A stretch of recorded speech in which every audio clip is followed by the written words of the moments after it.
প্রিয় দর্শক, আসসালামু আলাইকুম। ইসরায়েলের ওপর ফের ক্ষেপণাস্ত্র হামলা চালালো ইরান। গতকাল রাতে দুই দফায় এই ধরনের ক্ষেপণাস্ত্র হামলা চালিয়েছে ইরান। ইরানের মূল টার্গেটগুলো ছিল হলো ইসরায়েলের শহরগুলো। ইসরায়েলের শহর যেমন Tel Aviv, Haifa, Jerusalem. Jerusalem কিন্তু আপনার প্যালেস্টাইনের রাজধানী ছিল। তবে বর্তমান সময়ে দখলদারদের একটি আয়ত্তে চলে গেছে অনেকটাই, এবং ইসরায়েল এই শহরকে নিজেদের বলে দাবিও করে। তো সেই অনুযায়ী ইরান ইসরায়েলের শহর হিসেবে জেরুজালেমকে ধরে সেখানে আপনার হামলা চালিয়েছে। এবং এই তিনটি শহরের মধ্যে সবচেয়ে বেশি ক্ষতিগ্রস্ত হয়েছে বন্দর নগরী হাইফা। হাইফা একটি বন্দর নগরী।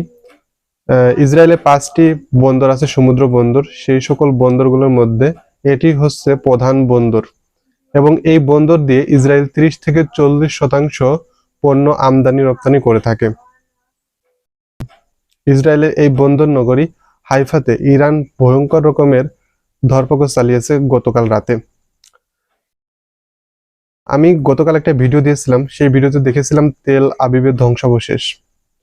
সেই ধ্বংসাবশেষ থেকেও হাইফার এই ধ্বংসাবশেষ বেশি গুরুত্বপূর্ণ বা বেশি ঝুঁকিপূর্ণ ভাবে হামলাটি করেছে ইরানের পক্ষ থেকে। দর্শক, শুধু ইরানই আক্রমণ করেনি, তবে ইসরায়েলও কিন্তু ব্যাপকভাবে ইরানের উপর হামলা চালিয়েছে। বিমান হামলা, আপনার মিসাইল হামলা, অনেক কিছু করেছে।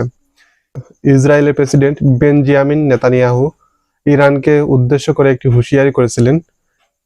তিনি হুঁশিয়ারির ভাষাটি এমন ছিল, ইরানের সামরিক স্থাপনার পাশে যেন সিভিলিয়ানরা সরে যায়, এবং তাদের টার্গেট ছিল যে সামরিক স্থাপনাতে হামলা করবে, এবং সেই রকম টার্গেট নিয়ে তারা হামলাটাও করে বসেছিল।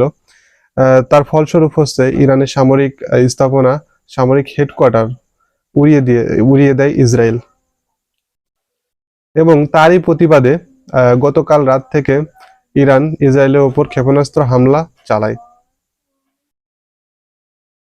এবং গতকাল আরেকটা নিউজ দেখেছিলাম যে ইরানের প্রতিরক্ষা মন্ত্রী একটা কথা বলল, যে ইসরায়েল যদি হামলা কমিয়ে দেয় বা হামলা বন্ধ করে দেয়, তাহলে আমরা আমাদের প্রতিবাদের ভাষা কমিয়ে দেব। তবে দখলদার দেশটি কোনো কথাই তারা শোনেনি, তারা বরং আরো হামলা করে বসেছে।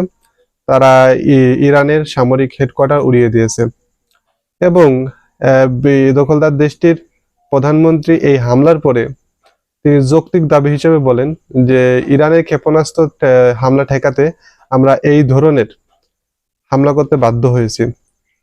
তো এই দখলদার দেশটির এই বক্তব্যের সাথে আপনার যৌক্তিকতা কতটুকু সেটি ভাববার বিষয়। তো এখনো উভয় পক্ষ থেকে হামলা পাল্টা হামলা চলছে। এখন দেখি যুদ্ধ কতদূর গড়ায়। তো দর্শক, ভিডিওটি ভালো লাগলে চ্যানেলটিকে সাবস্ক্রাইব করে দেবেন। ধন্যবাদ।